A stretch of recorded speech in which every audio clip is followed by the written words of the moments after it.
Greetings, my dear viewers, and welcome back to my little colony called Boxer's Cliff here in RimWorld. It has been quite a while, let me tell you, that I last played this particular colony. I actually had to look at all the characters here and try to remember why I recruited them. And yeah, the reason why it has been such a long time is that there was quite some stuff happening in my personal life. I moved house once more, which was quite stressful.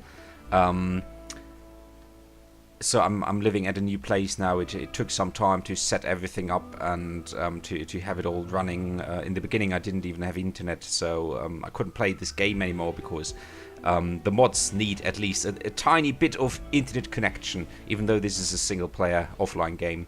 But yeah, for the mods, I need an online connection. But now everything's running, and I can do all of this playing this game again. And the first thing that I noticed is this is a shithole, let me tell you. I am not impressed with what I have done to the place so far. This is just bad. The other reason why I haven't played this colony in a while is of course I played this game in my free time, in my private time, but I obviously played a different colony, and for the very first time in the, let's say, 4 years that I own this game and have been playing this game now, for the very, very, very first time in all these years, I have actually managed to beat this game. I have finished it for the very first time. With my other colony, I spent like 10 years in game, and I developed everything and built everything, and eventually I created a starship and flew off with all my colonists. It was a very, very long, very tragic journey, let me tell you. A lot of people died. It was quite traumatic, but I made it, even on intense, even. So this is rough. The setting. I think it's random. I don't remember, but let's just say it is random because that's the one I prefer at the moment. And it's currently raining. Okay, so, but yeah, since I beat it on intense, and I currently also have a side colony on extreme random, and it works. I mean, I lose a colonist every other day, but still it works. Okay, so I'm not quite as anxious about this setting, this colony. I think we'll survive for a couple of years at least. But yeah, the thing is, this looks like caves, to be honest. It looks like we're a bunch of savages living in caves, and well, that's because it is bloody caves. And I wonder why I researched geothermal power and built a geothermal power generator, but don't even have lights. They're all in darkness. What is going on? So let's build lights for all of them. I mean, that's what we have electricity for, innit? Okay, it should be here. This looks crooked now, but I don't mind. There we go. Prisoners should also have. Wait, no. This looks stupid if it's connected to the bed, just like that. Okay, like that. Okay. Second thing, I was looking at the work tab just to figure out which one of my colonists is doing what. And I noticed, well, it's quite diverse. It's good. We have multiple cooks. We have multiple people who can talk to traders and to prisoners. We have, well, only one designated hunter, but we have several people that can shoot, which is nice. Actually, Nevin should also hunt just to increase his shooting skill, if there's an option. Does Nevin have a gun? Yes, it does. Okay. I didn't even have to send my people off to extinguish this fire. Though Green Bear might do it. There's rain coming down, so these fires will be extinguished anyway. But the reason I'm doing this is because Green Bear is actually the most useless character in my colony. However, I noticed that there's a big gap right here. We only have one crafter, Green Bear, on 3. We have no tailor, absolutely no one. So I hope I don't have a tailor shop or something, and wonder why no one's doing it. Because we don't have one. Maybe it was Light Hand, I don't know.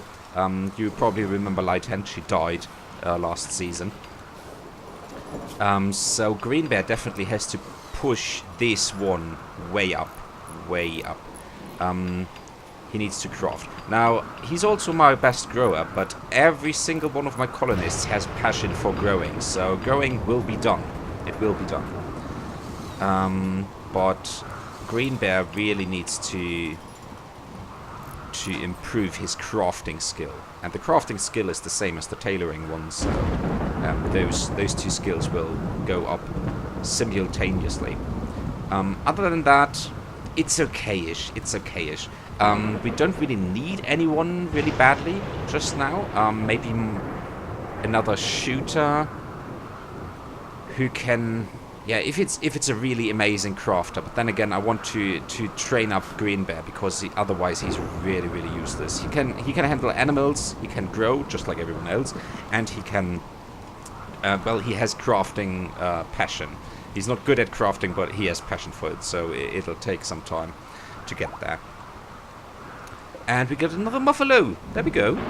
Nice. Okay, this is a male one, and the other one that we got last time is a female. So we don't need this anymore. This other male one. What are you doing? Is this a threesome with a wild animal, Marifalo, and our newly found Muffalo?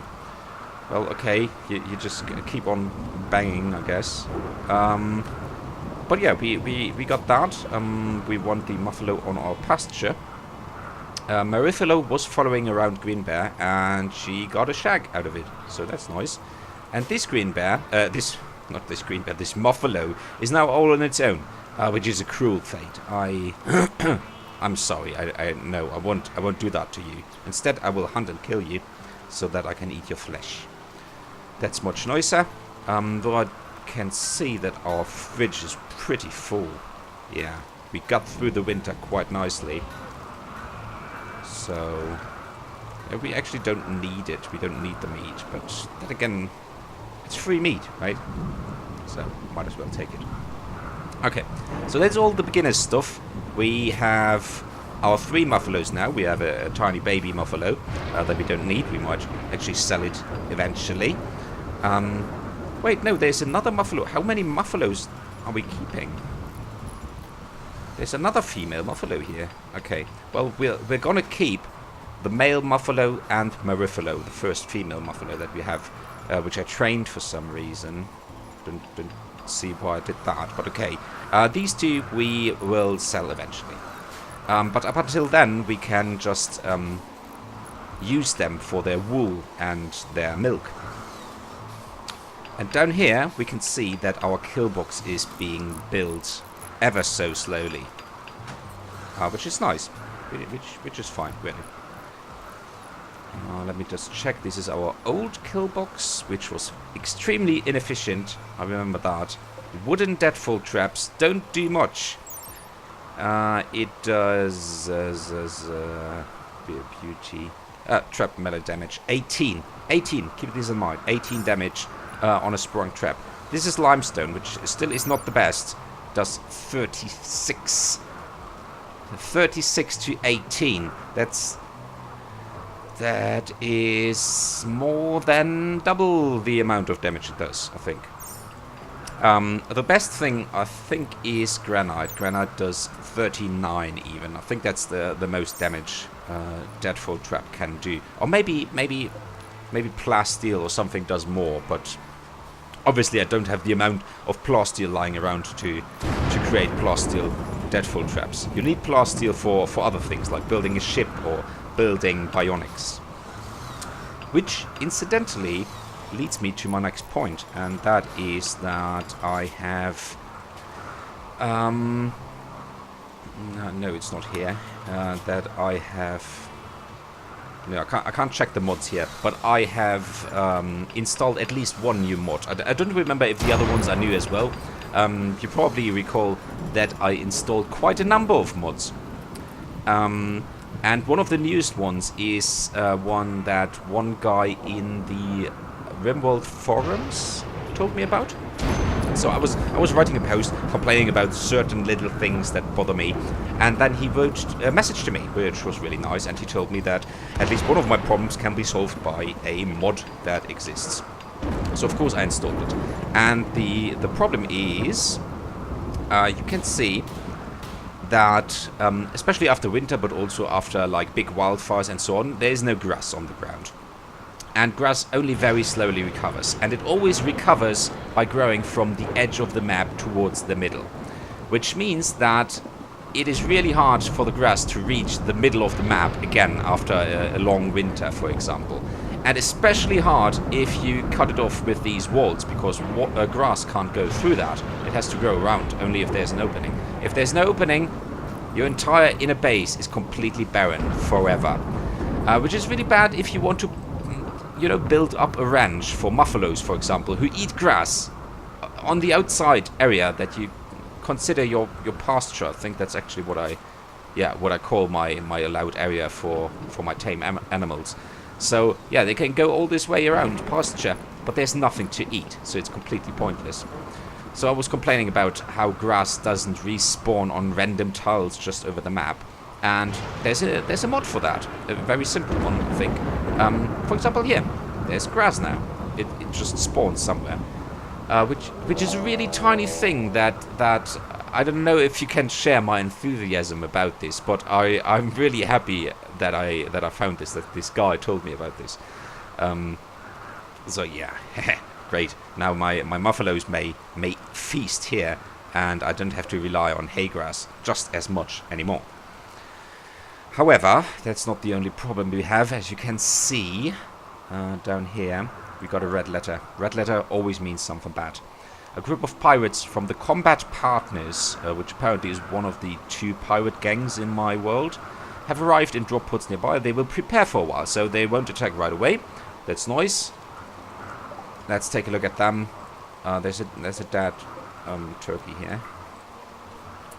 Let's see how many it is. It is, just judging from the shadows, 1, 2, 3, 4, 5, 6, 7, 8, maybe 9.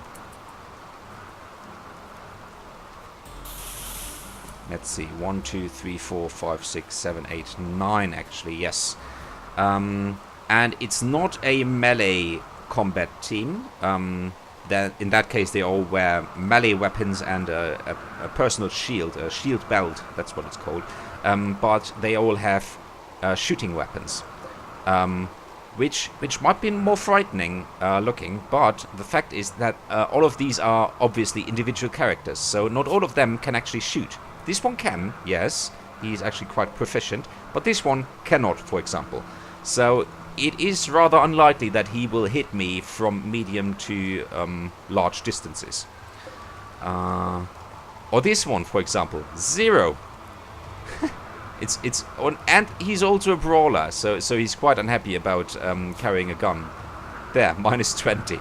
Doesn't matter for him. He will die or flee before that will take place. But yeah. So this one has EMP grenades, which is really weird. Why would he have EMP grenades? EMP grenades obviously are used to battle mechanoids and robots. They stun them, and then you can more easily hit them.